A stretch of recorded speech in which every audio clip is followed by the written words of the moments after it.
লালমনিরহাটের ৩ সীমান্ত দিয়ে ৩৩ জন নারী পুরুষকে বাংলাদেশে পুষিনের চেষ্টা করেছে বিএসএফ।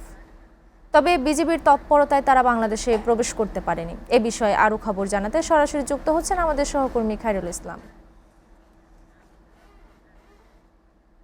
খায়রুল, লালমনিরহাটের ৩ সীমান্ত দিয়ে ৩৩ জন নারী পুরুষকে পুশ ইনের চেষ্টা করেছে বিএসএফ। সেখানকার সার্বিক পরিস্থিতি আমাদের জানাবেন।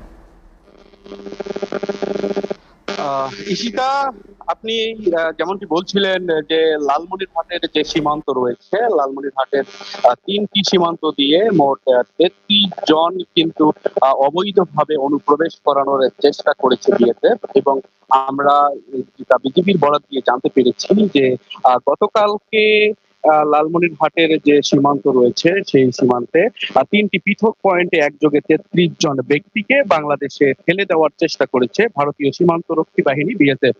তবে সীমান্তে টহলরত বর্ডার গার্ড বাংলাদেশ বিজিবি যে রয়েছে সদস্যরা তাৎক্ষণিক সেখানে বাধা দিয়েছিল এবং সেই বাধার কারণেই কিন্তু তারা সেই সীমান্তেই আটকে যায় এবং এখন পর্যন্ত সেই সীমান্তের অভ্যন্তরেই রয়েছে। এবং আমরা বিজিবির মিডিয়া সেল থেকে পাঠানোর তথ্য অনুযায়ী আমরা জানতে পেরেছি যে তিস্তা ব্যাটালিয়ন বিজিবি ৬১ এর অধীনে থাকা বড়ফাটা বিওপির দায়িত্বপূর্ণ এলাকায় ১১ জন এবং ৬৫ বাড়ি বিওপি এলাকায় ১০ জনকে এবং লালমনিরহাটের যে আদিতমারি সীমান্ত রয়েছে সেখানে দুর্গাপুর দেগলটেরি বিওপির সেখানে ১২ জনকে অর্থাৎ মোট ৩৩ জনকে আমরা দেখেছি যে তারা সেই সীমান্তে এখন পর্যন্ত ভারতের অভ্যন্তরে অবস্থান করছে।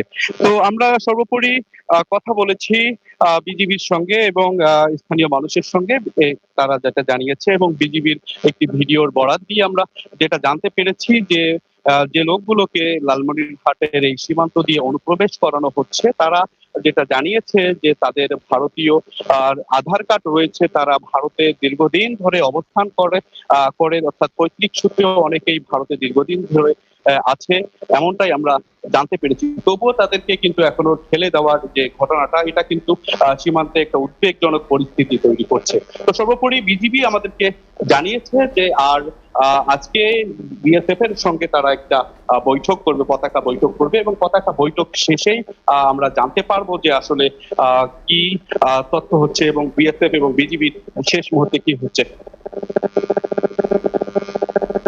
খায়রুল, আপনাকে ধন্যবাদ। দর্শক, লালমনিরহাটের ৩ সীমান্ত দিয়ে ৩৩ জন নারী পুরুষকে পুশিনের চেষ্টা করেছে বিএসএফ। সে বিষয়ে বিস্তারিত জানাচ্ছিলেন আমাদের সহকর্মী খায়রুল ইসলাম।